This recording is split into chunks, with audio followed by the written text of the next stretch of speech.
बहुत समय पहले भारत के एक सुंदर राज्य में राजा विक्रम का शासन था। राजा विक्रम न केवल अपने साहस के लिए बल्कि अपनी न्यायप्रियता और बुद्धिमानी के लिए भी प्रसिद्ध थे। प्रजा उनके शासन में सुखी और सुरक्षित थी। लेकिन एक दिन एक रहस्यमय घटना ने राजा को एक कठिन परीक्षा में डाल दिया। कहानी की शुरुआत। एक सुबह जब राजा विक्रम अपने दरबार में न्याय कर रहे थे, तभी एक किसान फटे कपड़ों में दौड़ता हुआ आया। किसान की आंखों में आंसू थे। उसने हाथ जोड़कर कहा, महाराज, मेरी बेटी लापता हो गई है। 3 दिन पहले वह जंगल में लकड़ियां काटने गई थी और तभी से वापस नहीं लौटी। राजा विक्रम ने सैनिकों से तुरंत जंगल में जाकर लड़की को खोजने का आदेश दिया। लेकिन किसान की बात में कुछ ऐसा था जो राजा को विचलित कर रहा था। उसने कहा, महाराज, जो चाहो अब थी। मुझे शक है कि यह काम महल के किसी व्यक्ति का है। मेरी बेटी को इंसाफ दिलाइए। जंगल का रहस्य। सैनिक जंगल की ओर बढ़े। वहां उन्हें एक घना और डरावना इलाका मिला। पेड़ों के बीच एक पुरानी झोपड़ी थी। झोपड़ी के अंदर लड़की बेहोश पड़ी थी, तो पप बीती थी और उसके चारों ओर अजीब से चिन्ह बने हुए थे। झोपड़ी में एक बूढ़ा साधु बैठा था। सैनिकों ने उसे पकड़ लिया और राजा के सामने पेश किया। साधु ने कबूल किया कि वह काले जादू की शक्तियां बढ़ाने के लिए लड़की का इस्तेमाल कर रहा था। साधु का चैलेंज। जब राजा विक्रम ने साधु से सवाल किया,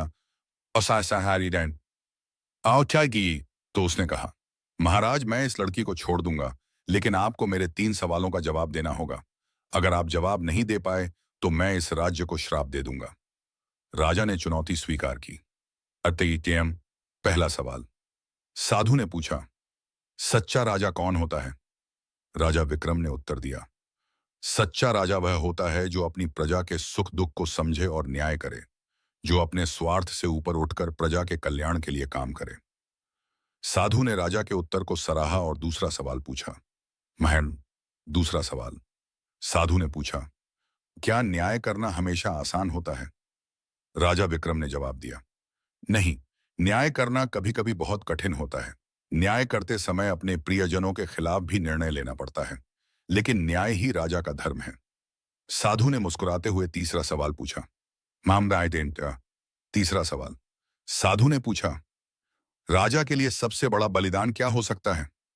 राजा ने बिना झिझक उत्तर दिया, राजा के लिए सबसे बड़ा बलिदान अपने प्राणों का होता है। यदि मेरे राज्य और प्रजा के हित में मुझे अपने प्राण भी देने पड़े तो मैं इसके लिए तैयार हूं।